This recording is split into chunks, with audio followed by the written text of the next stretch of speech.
성령 강림주일 오신 여러분 주의 이름으로 환영합니다. 오늘 주제는 2022년 성령 강림 열쇠. 한번 따라해 보겠습니다. 시작. 인생이 어려운 것은 돕는 이가 없어서 힘들고 어렵습니다. 성경은 고아와 가부를 잘 돌아보라고 말합니다. 왜일까요? 돕는 어머니나 아버지가 없으면 고아 힘드니까 도우라는 거예요. 또 성경은 이 과부를 잘 돌봐라고 하지 않습니까? 왜냐하면 경제활동을 해주는 남편이 없으니까 힘들지 않습니까? 그냥 도와주라는 거예요. 이처럼 인생은 도와주는 사람이 있으면 스며들지 않고 어렵지 않습니다. 결국 인생은 하나님이 우리를 지으셨기에 하나님과 관계를 맺고 살아야 행복하고 평안하고, 또 그리스도 예수로 말미암아 구원을 받은 백성들에게는 성령을 부어주기로 약속을 하셨고, 그 성령의 도우심 가운데 이 땅을 살게 되어지면 잘 되고 평안하게 살 수가 있습니다. 예수님께서는 세상을 떠나시면서 제자들에게 특별한 명령을 내리셨습니다. 모든 민족 온 세상 땅까지 복음을 증거하라는 대사명을 제자들에게 맡기셨습니다. 신약 성경에는 이 지상 명령이 5회 정도가 기록하고 있는데 마태복음 28장 19절에 말씀하고 있습니다. 그리고 두 번째는 마가복음 16장 15절에 너희는 온 천하에 다니며 복음을 전하라고 말씀하고 계시고, 누가복음 24장 47로 48절에 죄사함을 얻게 하는 회개가 예루살렘으로부터 시작되어서 온 천하에 복음이 증거될 것이라고 말하고, 요한복음 20장 21절에 너에게 평강이 있을지어다 말씀하시면서 복음적인 삶을 살라고 말씀하셨고, 마지막 다섯 번째는 사도행전 1장 8절에 모든 민족 백성들에게 나가서 복음을 증거하라고 말씀을 하셨습니다. 십자가에 죽으시고 부활하신 그 예수 그리스도는 어떤 분이십니까? 그분은 창조자, 그분은 절대자, 그리고 이 땅의 모든 사람들을 통치하고 다스리시는 분임을 우리가 압니다. 왕 중의 왕이시고 우리를 향해서 이렇게 마지막까지도 명령하셨습니다. 왕 중의 왕이시고 최고의 권력자가 우리에게 땅까지 복음을 증거하라고 말씀하셨으니까 하나님의 사람들은 그의 명령에 순종하고 복종해야 할 것이 당연한 일입니다. 그러므로 엄숙한 명령 앞에 아무도 아니요 라고 말할 수 없습니다. 예수님을 나의 구주로 영접하고 주님을 부르는 모든 사람은 예외 없이 이 명령에 복종할 수밖에 없을 뿐만 아니라 해야 함입니다. 만약 우리가 예수를 믿으면서 복음을 전하라는 예수님의 말씀을 대수롭지 않게 여기면서 세상을 산다면 예수님의 가장 큰 명령을 우리가 거역하는 것과 같습니다. 그러므로 전도도 안 하고 그저 적당한 신앙생활을 하면서 세월을 보내는 분은 천국에 갈지 모르지만 예수님의 큰 명령을 거부하는 것이기에 그 책임을 면할 수는 없을 것입니다. 교회가 세상 끝나가지 모든 족속에게 복음을 전하러 가서 예수님의 명령을 조금이라도 거부하고 등한시한다면 그 교회는 존재할 이유가 없습니다. 하나님은 모든 사람이 구원을 받으며 모든 사람이 진리를 알기를 원하신다라고 바울은 그의 믿음의 아들 디모데에게 말씀을 전해줍니다. 이것이 교회의 존재 목적입니다. 교회가 이 복음을 전해주지 않으면 교회로서의 존재 가치, 사명을 잃어버리는 것입니다. 전도는 교회가 이 땅에 존재하는 본질적 이유이기 때문에 이것을 거역하면 교회의 머리가 되신 예수 그리스도를 거역하는 것이기에 교회는 더욱 하나님 앞으로 나아가야 합니다. 그러므로 이 명령을 예사로 보지 마십시오. 전도는 그저 특별한 사람들만이 하는 일이고 선교사들만이 하는 일이 아니라는 사실을 우리는 알아야 합니다. 여러분, 예수 그리스도를 여러분의 주로 고백하시지요? 한번 고백해 볼까요? 주여 당신은 나의 주인이십니다. 주여 당신은 나의 영원한 왕이십니다. 이렇게 고백하는 모든 사람들에게는 그 하나님의 명령을 거역하거나 그리고 무시할 수 없는 사람들입니다. 그러니 땅까지 복음을 전하라 하시는 예수님의 명령은 세상의 눈으로 바라볼 때 우리에게는 너무나 비현실적입니다. 왜냐하면 어마어마한 일을 명령받는 사람이라면 뭔가 준비된 사람이라야 되지 않겠습니까? 우리가 나보다 뭔가가 월등해 보이는 사람 앞에 가면 괜히 내가 작아지잖아요.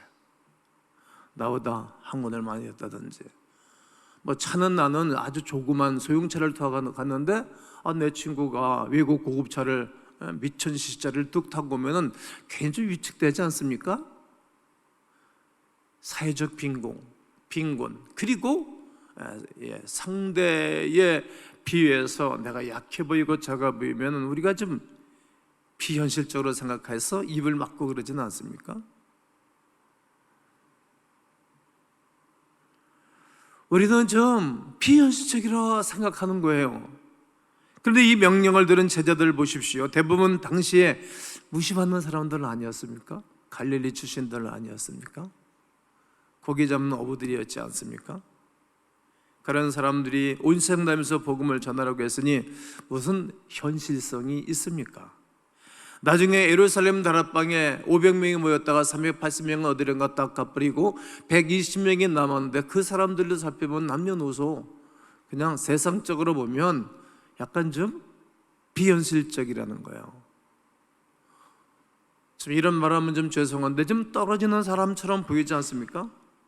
그들은 예수님을 쫓아다니면서 병이 나은 경험이나 그리고 문둥병자가 치료받은 사람들, 혈류증으로 고생하다 치료받은 사람들, 그리고 좀 부족한 사람들이 예수님을 따랐다는 것을 우리는 압니다. 대부분 사회적으로 존재감이 좀 떨어지고 주목받지 못하는 분들이 예수님 따라다녔던 당시의 사람들입니다. 따라서 그런 사람들에게 전 세계를 향해서 복음을 전하려고 했으니 어떻게 좀 가당키나 한 얘기가 되겠습니까? 예루살렘에 가면 어떻게 보면 세상적인 명감도 하나 내밀 수 없는 사람들이 틀림이 없습니다. 만약 베드로가 예루살렘 골목에 가서 갈릴리 사투리를 쓰면서 예수를 믿으시라고, 예수님은 죽었다가 살았다라고 말했다면 누가 그 말에 귀를 기울이겠습니까? 그럼에도 불구하고 온 천하 다니면서 복음을 증거라고 말씀하셨으니 이게 얼마나 비현실적입니까? 아마 제자들도 그런 생각이었을 거예요. 그러니까 예수님의 말씀을 기억하지 못하고 늘 예수님과 좀 멀리 동떨어진 생각, 동떨어진 행동을 했던 것을 우리가 압니다. 노방전들을 위해 사람들이 많이 있는 상동역, 부평역 광장으로 나가보십시오. 그리고 예수를 믿으시라고 전단지를 뿌리면 잘 받지도 않잖아요. 얼마나 자신이 초라하고 약한지 금방 우리 스스로가 느낄 수 있습니다. 대부분의 사람들이 복음에 귀를 기울이지 않지요. 대부분의 사람들이 그래도 좀 사람이 마음이 좀 이렇게 열려 있는 사람들은 전도제라도 받고 하지만 다 버리잖아요. 돌아가고 말이죠. 이처럼 땅까지 모든 민족에게 복음을 전하라는 명령은 너무나 비현실적이다. 이렇게 정리를 해봤습니다. 예수님의 명령이 현실성이 없는 다른 이유는 이 세상이 너무 악하기 때문입니다. 사람들이 악하면 악할수록 하나님의 존재를 지워버리지요. 예수님이 십자가에 죽으시고 부활하셔서 이미 악한 것을 짓밟고 승리를 하셨습니다. 이미 완성하신 것입니다. 하지만 여전히 하나님을 대적하는 악한 세력들은 여전히 활동하고 있는 것입니다. 이미와 아직에 대한 설명을 오래전에 했습니다. 이미는 예수 그리스도의 죽으심과 부활하셔서 사단의 머리가 깨지고 사단의 권세가 무너진 것입니다. 이미 승리하신 것입니다. 아직은 예수님이 땅에 재림하지 아니하셨기 때문에 사단의 활동은 여전히 공중 권세를 잡고 일한다는 것을 우리는 압니다. 항상 선함 뒤에는 하나님의 성령의 운행하심이 있었고 항상 악함 뒤에는 사단이 역사하는 것을 우리는 압니다. 교회가 사단의 권세를 놓쳐버리면 이 권세가 성도들을 휘짓고 다니죠. 그러니까 어렵고 힘들어지고 교회가 패거리로 다니면서 교회가 문제가 일어납니다. 여러분 쌈박스라는 교회들 여러분 가보셨고 알잖아요. 들어봐서 알고 경험해 보셔서 알잖아요. 사단의 세력을 두드려 잡지 못해서 어려움 당하는 것입니다. 사단에게 지배당하고 점령당한 지역이 우리 주변 세계도 죄 얼마나 많이 있습니까? 고린도후서 4장 4절에 그중에 이 세상의 신이, 이 세상 신이 누굽니까? 공중에서 잡은 악한 영이 믿지 아니하는 자들의 마음을 혼미하게 하여, 믿지 않는 사람들을 혼미하게 하여 그리스도의 영광의 복음의 광채가 비치지 못하게 함이라. 즉 사람들의 마음을 흐트러 놓아 아무리 복음을 전해줘도 안 받아들이는 것입니다. 설령 들었다 하더라도 귀를 닫고 들기에 마음까지 전달되지가 않습니다. 마치 길가에 돌짝밭에 까지밭에 뿌려진 씨앗처럼 말입니다. 사람들 마음에 전혀 심겨지지가 않습니다. 왜 그럴까요? 그들이 예수를 믿지 못하도록, 복음을 받아들이지 못하도록, 하나님의 말씀이 들어오지 못하도록 악한 영이 다 흐트렸기 때문입니다.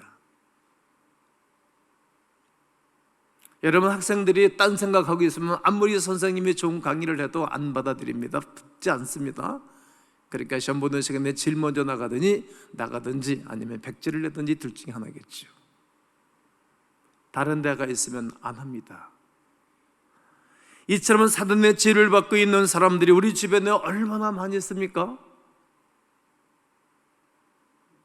이렇게 악한 세상을 향해 복음을 전하는 것이 여러분 어떻게 보면 현실성이 떨어지는 일입니다. 복음을 전하는 사람도 뭔가 준비되어져 있지 아니하고 복음을 전해야 할 이 세상도 악하고 무서운데 어떻게 복음을 전할 수 있습니까? 어떻게 땅까지 하나님의 나라를 확장할 수 있다는 말입니까? 그러나 성도 여러분, 이 난제를 푸는 열쇠가 있습니다. 바로 성령입니다. 바로 성령입니다. 하나님의 성령이 임하시면 하나님의 복음의 역사가 일어나는 것입니다. 우리 같은 별 수 없는 존재의 문제를 해결할 수 있는 것은 바로 성령 하나님이십니다. 악한 세상을 다루시는 열쇠가 바로 성령의 능력이라는 거예요. 성령의 능력을 받으면 모든 악한 세력이 물러가고 키가 되고 열려지는 것입니다.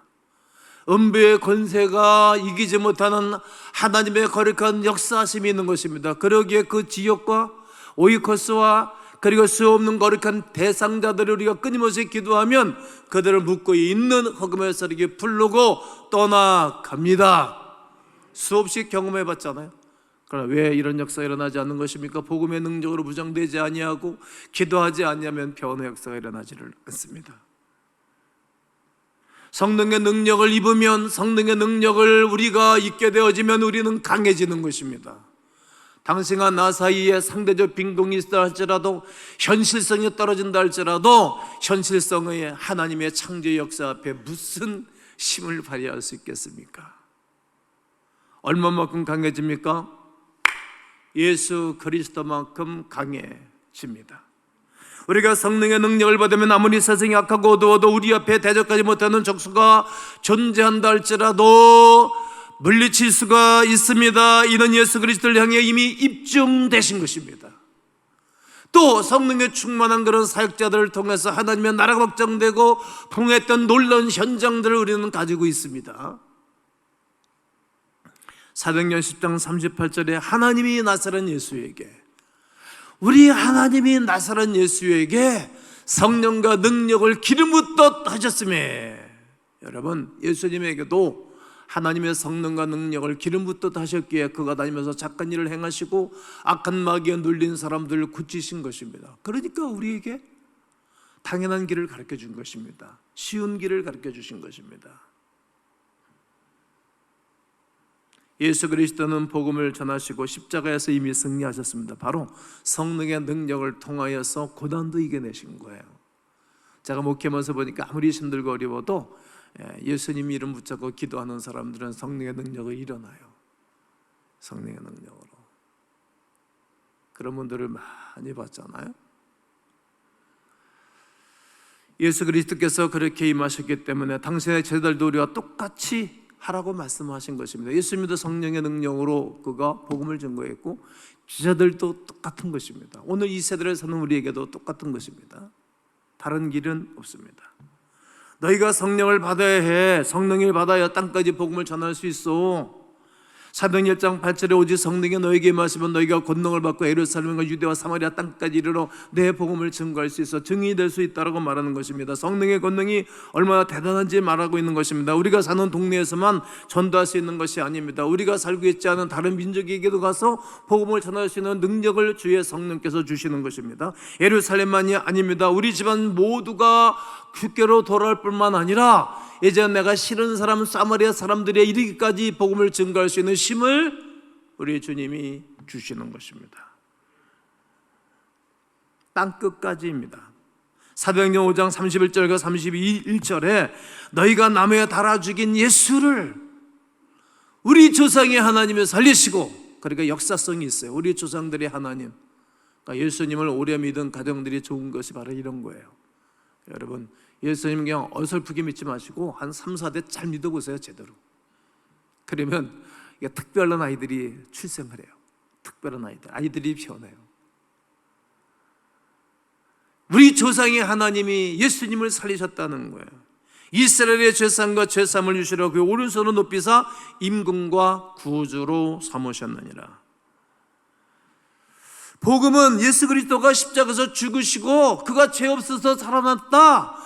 그 예수를 믿으면 당신의 죄가 아무리 크고 중하다 할지라도 죄 용서를 받으며 하나님의 자녀의 인치심의 축복이 있다. 이것을 증거해 주는 것이 복음의 능력입니다. 예수를 나의 구주로 고백하면 죄 사함을 받는다고 전해주는 것, 이것이 복음의 메시지입니다. 제자들이 전도할 때 한 가지 놀라운 사실을 발견했습니다. 나 혼자 전도하는 것이 아니라는 것을 발견한 것입니다. 여러분, 인생에 내가 혼자 사는 것 같지만 그렇지 않습니다. 다 연결되고 돕는 분들이 많이 있잖아요. 여러분, 오늘까지 살면서 돕는 분들 많이 계셨잖아요. 저는 인덕이 있어요. 어려서부터 돕는 분들이 굉장히 많이 있고, 그래서 저도 할 수만 있는 사람들을 돕는 거예요. 돕는 사람이 많으면 힘이 들지 않아요. 행복하잖아요. 제자들은 예수님을 따라다니면서 위대한 사실을 발견했어요. 사도행전 5장 32절에 보면 우리는 이 일의 증인이요 하나님이 자기에게 순종하는 사람들에게 주신 성령도 그러하니라 하더라. 자기에게, 하나님이 하나님 앞에 순종하는 사람들에게 주신 성령도 그러하다. 여러분, 순종하는 사람들에게 성령을 주시는 거 아닌가? 기도하라 그랬으면 기도하다가 성령 세례 받고, 그리고 회개하라고 말씀하셨기에 회개하다가 성령 세례를 받고, 교회 공동체의 영성을 가지고 함께 기도할 때 성령 세례를 받기도 하고, 이게 말씀에 순종하는 사람들에게 성령이 임재하는 것입니다. 성령은 증인이시기 때문입니다. 그러므로 나 혼자 전도하는 것이 아닙니다. 내가 혼자 수고한다고 생각하면 아니 됩니다. 내 안에 계신 성령께서 나와 함께 전도하고 나와 함께 체험도 하시는 것입니다. 그 결과 엄청난 열매가 일어난 것입니다. 성령의 능력을 받으면 놀라운 일이 일어나는 것입니다. 여러분, 베드로가 설교를 하면서 복음을 전가하니까 큰 역사가 일어났습니다. 너희들이 십자가 못 박혀 죽인 그 예수가 살아났다라고, 그가 성령 세례를 받고 막 쏟아내는 거예요, 입으로. 그랬더니 너희도 그 예수를 믿고 죄 사함 받아라. 그랬더니 3,000명씩 교회의 역사가 일어났던 것입니다. 누구의 능력입니까? 베드로의 능력입니까? 베드로는 고기잡이밖에 했다는 것이 없는 사람이었습니다. 그런데 그의 설교를 듣고, 어떻게 보면 세상적으로 넣으면 명함을 내밀릴 수 없는 사람인데, 그의 설교를 듣고 많은 사람들이 돌아왔다는 말은 성령님이 권해서 역사했다는 얘기지 사람이 한 것은 아닌 거예요. 사도행전 1장서부터 28장까지의 기록을, 그 기간은 약 한 30년으로 봐요. 학자들이 그렇게 봐요. 저도 그렇게 그쪽을 선택합니다. 그런데 이 사도행전에서 시작된 예루살렘 교회가 120명으로부터 시작됐지 않습니까? 그런데 30년 동안에 10만 명으로 늘어난 거예요. 10만 명으로. 그 한 세대가 가기 전에 사마리아를 넘어 헬라권까지 수만의 많은 사람들이 다 예수 그리스도를 믿고 구원을 받은 거예요. 그리고 2000년 동안 이 복음이 지구를 한 바퀴 뺑 잡아 다 돌아서 이제 지금 이 지구촌은 10한 8억 5천만 명이 75억 중에 예수를 믿고 사는 거예요. 아, 놀랍지 않습니까? 누구의 역사입니까? 성령 하나님의 역사 아니십니까? 그러므로 예수께서 성령을 통해 능력이 얼마나 큰가를 입증해 주셨습니다. 초대교회를 통해서 그 사실을 입증해 주고 알 수 있는 것입니다. 우리 교회를 통해서도 입증해 주고 알 수 있는 것입니다. 이러한 놀라운 역사를 일하시는 성령께서 어디에 계십니까? 마태복음 10장 20절을 다 함께 읽습니다. 시작. 말하는 이는 너희가 아니라 너희 속에서 말씀하시는 이 곧 너희 아버지의 성령이시니라. 여러분, 이미 여러분 안에 계신 성령님이 역사하고 일하시기를 바랍니다. 그냥 우리가 할 일은 나가서 복음을 전해주는 거예요. 그냥 할 일은 우리가 입을 통해서 그냥 복음을 쏟아내주면 성령이 역사하실 줄로 믿습니다.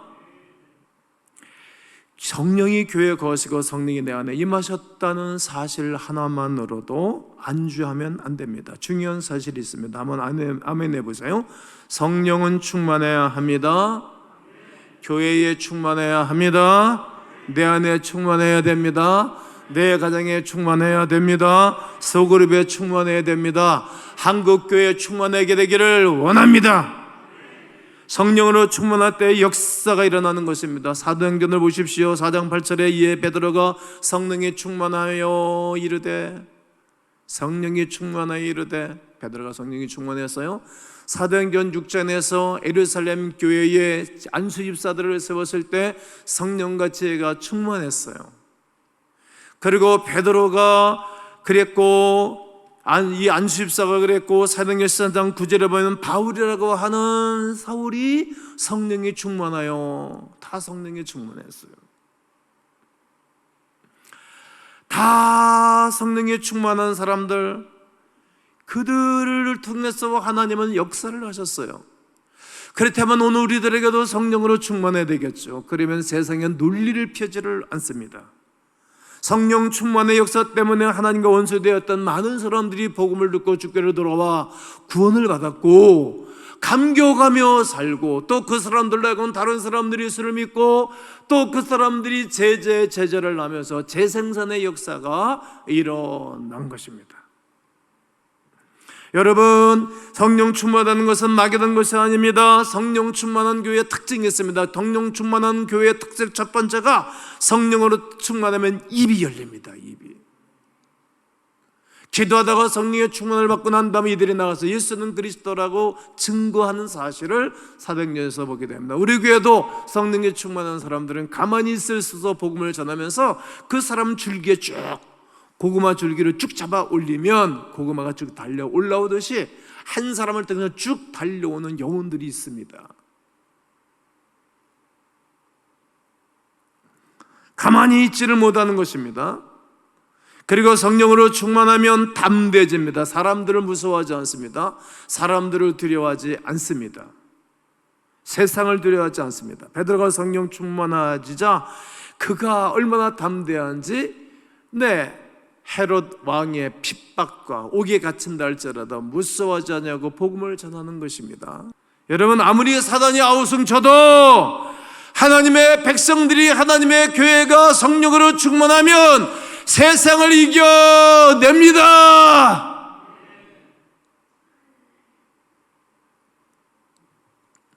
이유는 예수님이 승리하셨기 때문입니다. 또 성령으로 충만하면 기사와 능력과 표적이 나타나는 것입니다.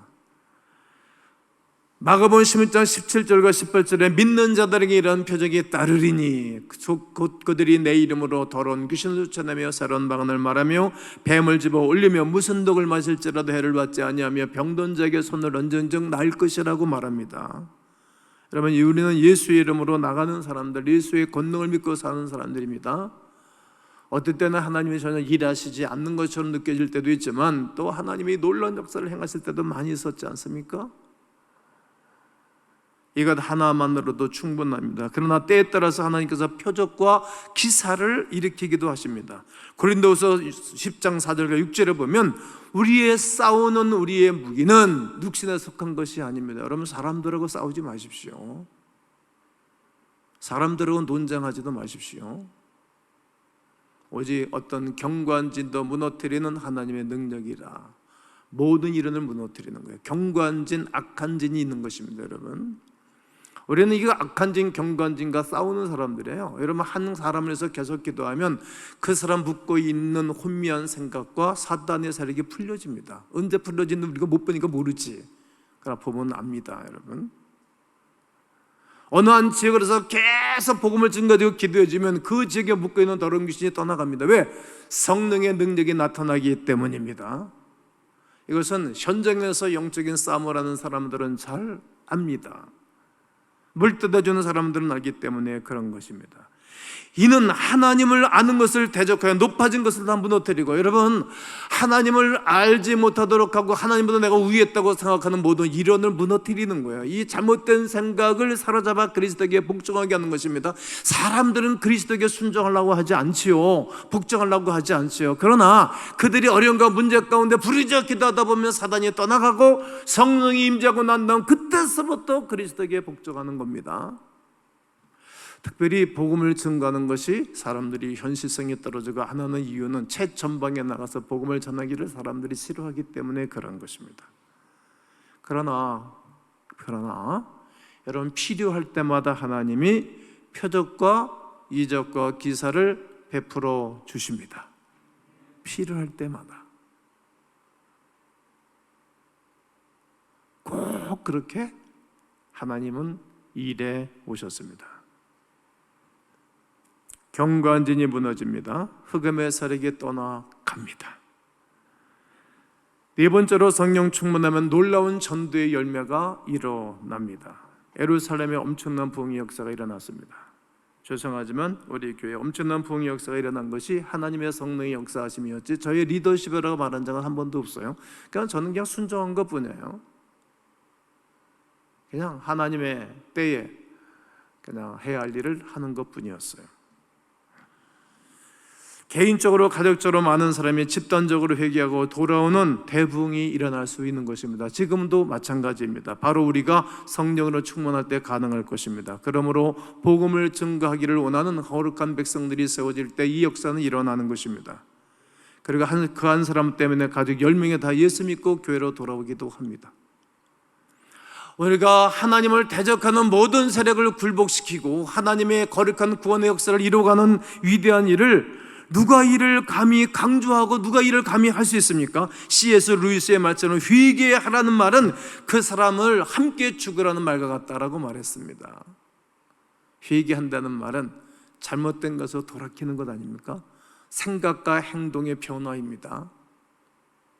뭐가 죽어야 되는 것입니까? 죄가 죽어야 되는 것이 회개입니다. 나는 그 동네에 살다가 딱 던지고 돌아오는 것입니다. 그리스도 예수께서 로마서 5장에서 말씀하고 있습니다. 그 주 예수 그리스도와 함께 죄는 죽고 의는 살게 하려 하십니다. 그게 세례의 본질입니다. 그렇습니다. 우리가 하나님 앞에 나의 부끄러움과 죄악을 고백하고 죄악을 죽여놓으면 우리 주 예수 그리스도의 부활의 놀라운 능력에 동참하며 성령의 임재가 오늘도 여러분 가운데 있기를 주의 이름으로 축복합니다. 어떻게 성령으로 충만할 것입니까? 회개하고 돌이키는 것, 그리고 기도하는 것입니다. 말씀을 마음으로 받습니다. 그리고 믿어야 합니다. 그리고 여러분들이 기도하셔야 됩니다.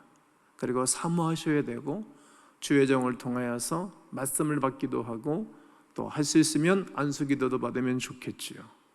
성도 여러분, 저는 오늘 말씀을 다 증거했습니다. 성령 충만해서 우리 입이 열리도록 하십시다. 입이 열려져야 돼요. 찬송소리, 기도소리, 전도소리. 사람은 입이 열려져야 돼. 여러분, 입 닫고 사는 사람들은 아이들 정신질환자 될 수 있어요. 교학교 선생님들, 특별히 중고등학교 학생들 입 꾹 다물고 있는 애들 어떻게든 입을 열게 해놓으셔야 돼요. 집에 내서도요. 그럼 아이들 잘못돼요. 입을 열어야 돼요. 둘째, 성령 충만해서 담대히 세상을 향해 나가는 전도자가 되면 좋겠습니다. 이제 교회가 이 일을 해야 됩니다. 성령 충만해서 우리를 통해 이적과 기사가 일어날 수 있도록 하셔야 됩니다. 교회의 영성이, 교회의 야성이 살아나야 됩니다.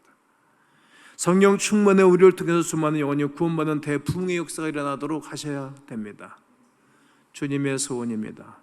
남의 일처럼 생각하지 마시고 내 일처럼 생각하시고, 하나님의 이 일을 통해서 영광을 받으시고 구원의 역사를 이루시고 내 영혼과 내 자녀를 축복할 것을 바라보고 성령의 충만한 은혜가 여러분 가운데 있게 되시기를 주 예수 그리스도의 이름으로 축원합니다.